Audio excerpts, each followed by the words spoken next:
my name is Sarah, and today I'm going to be interviewing my mom, and she's going to tell you a little bit about herself. Hi, my name is Shelley, and I work at the Mayo Clinic. I work in the ICU department, and What's your job? so I'm a health unit coordinator, and I basically work right in the nursing pods with all of the nurses and doctors. And what else? Okay, so my first question for you, how has COVID changed in the ICU in the recent months? Has it improved or has it gotten worse? It's definitely improved. When the pandemic started, we had 3 nursing pods. We had A, B, and C, and then we also had overflow. And basically all of A and B were COVID patients, and then we even had some COVID patients in the overflow. We pretty much kept the C pod more just for patients that were there other than COVID. And in the last couple of months, probably more in the last few weeks, now we have only just a few patients in the A pod. We've closed overflow, and B and C are for other health problems.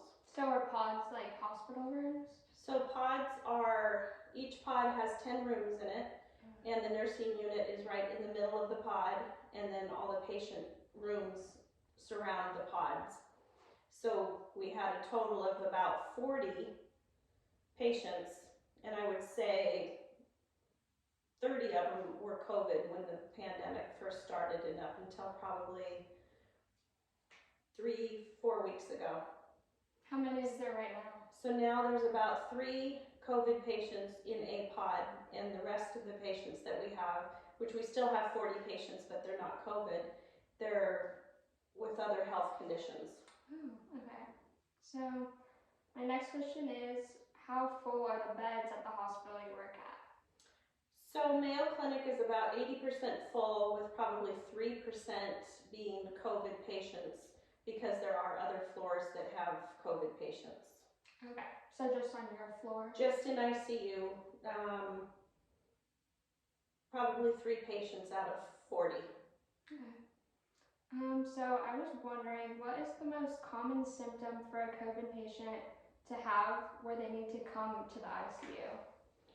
So the biggest reason for patients to come to the ICU is usually because they need assistance with their breathing.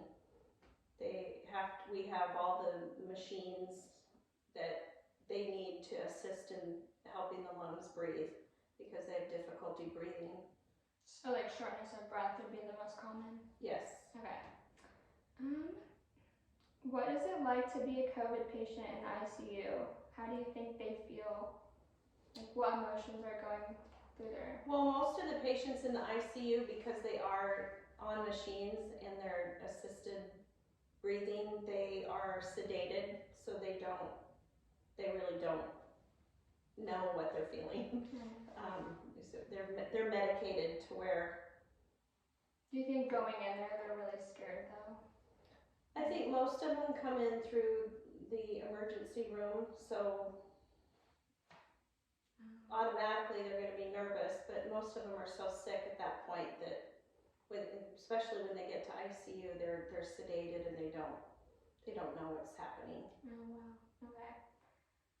So what is done to treat the COVID patients that are in the ICU? So basically just with the medications and the machines that we have, that's what kind of maintains or helps them to get better. So they're on like breathing machines? Mm-hmm. Most of them are on ventilators. Oh, okay. So are visitors allowed in the ICU right now? So when the pandemic first started, we had a policy of no visitors at all, but in the last 3 weeks we've allowed just one visitor per patient, and one person can come each day. They can't come and go, they can just come one day, and then if they come, they can't leave the hospital and come back. So it's a pretty strict policy. Can it change, like can the person change?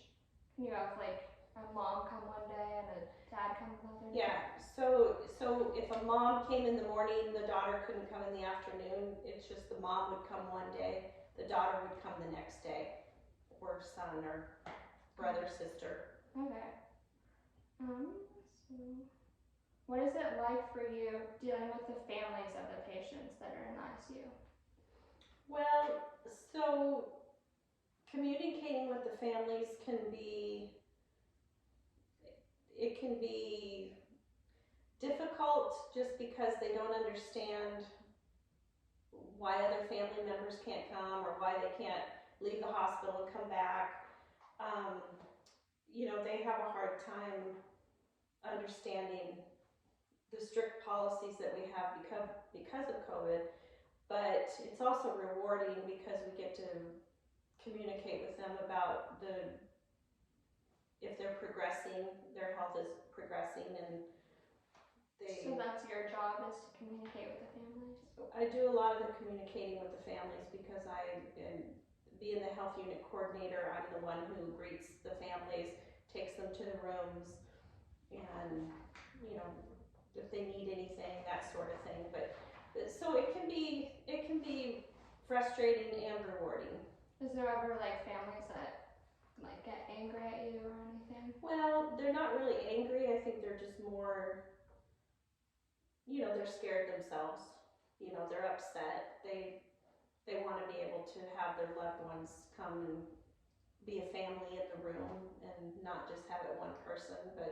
And then if the mom comes one day, she wants to be there all the time. But then the kids, brothers, sisters, spouses, they want to be there also. Yeah. So they have to split up the time, which makes it frustrating for them. Mm-hmm. It may change.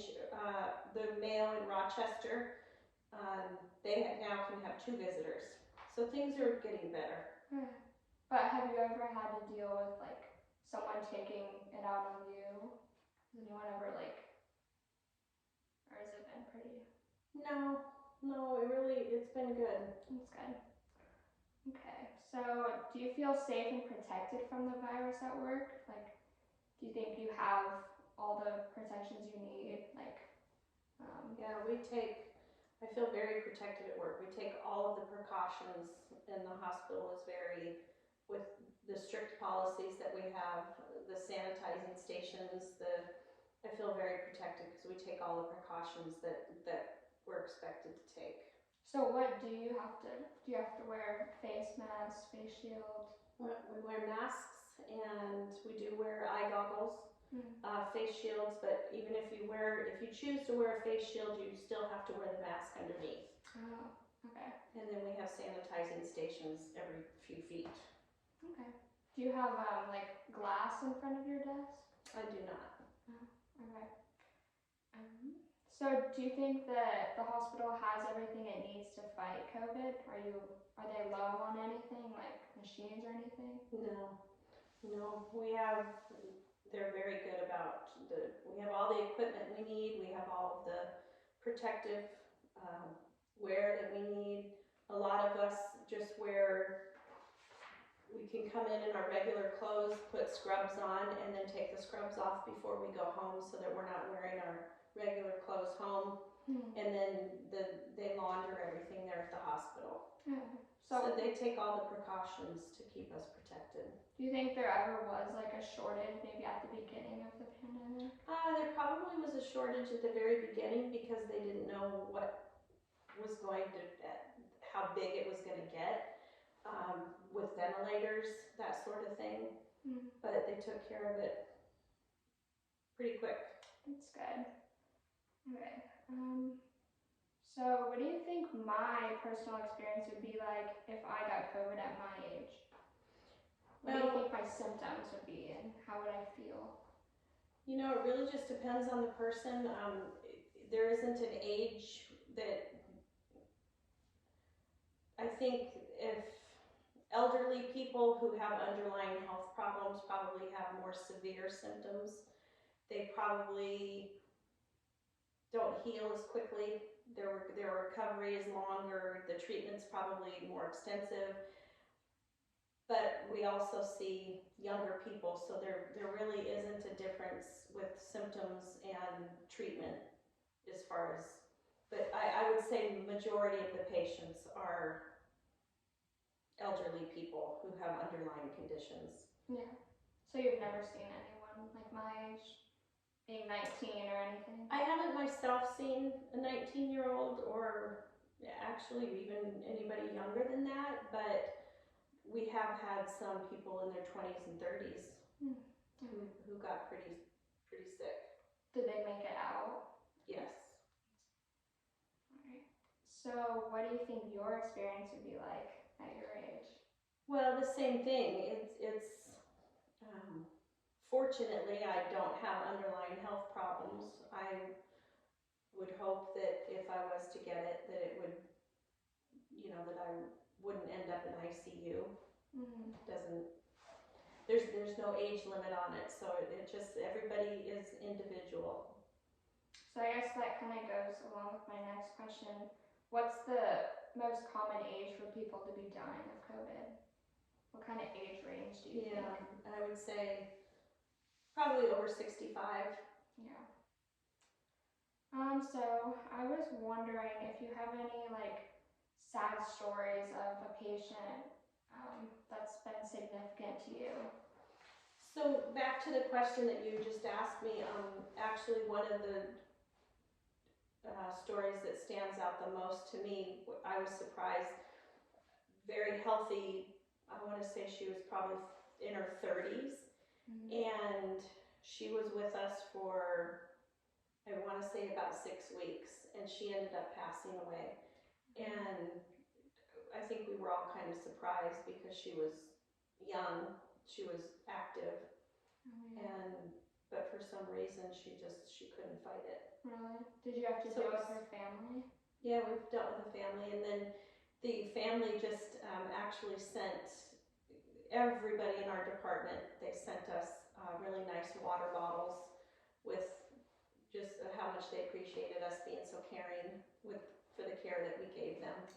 So that was nice because they appreciated that she was well cared for, and they knew that it wasn't something that we did, it was just that she couldn't fight the virus. Yeah. So do you have any really happy stories that are significant to you? Like someone making it out or something? Yeah, one that stands out is there was a gal who, she was probably in her late 20s, 4 children. She was in Mayo Clinic ICU for about 180 days, I believe it was. She was in there for a long time. And they actually had her on the news. They had a big party out in the lobby, kind of a going away type thing. And the news station was there, and they had balloons and everything. So she was able to go home to her family. 4 kids, and she was away for that long. Oh, wow. But she was really bad at first. But she got to go home. So did you get to meet her? I didn't get to meet her. It was before I was there. Is there any stories that you witnessed? Did you have a relationship with anyone that got out and you're really happy for them? Or did you not really? Not really, because I'm not being in the room with the patient all the time. I'm kind of the back. Yeah. The backstage. But you see the people come in and you kind of see who they are, and then is there anyone you see come out? It's rewarding when you have a patient who comes in and they're so sick and they're on machines, and then as they start progressing and getting better, the machines start coming off, and then you might even see the patient up walking, with the nurses and stuff, and so that's really nice to see, because you see how far they've come. Yeah. So, do you see less of the things that people would come into the ICU for, before COVID, just maybe accidents? Do you see any less of that, or? So majority of our patients now are just we have a lot of transplant patients, liver transplant, heart transplant. So majority of our patients right now are for all the other health reasons. I think as of right now, we have 3 COVID patients, like I Yeah, said, out of yeah.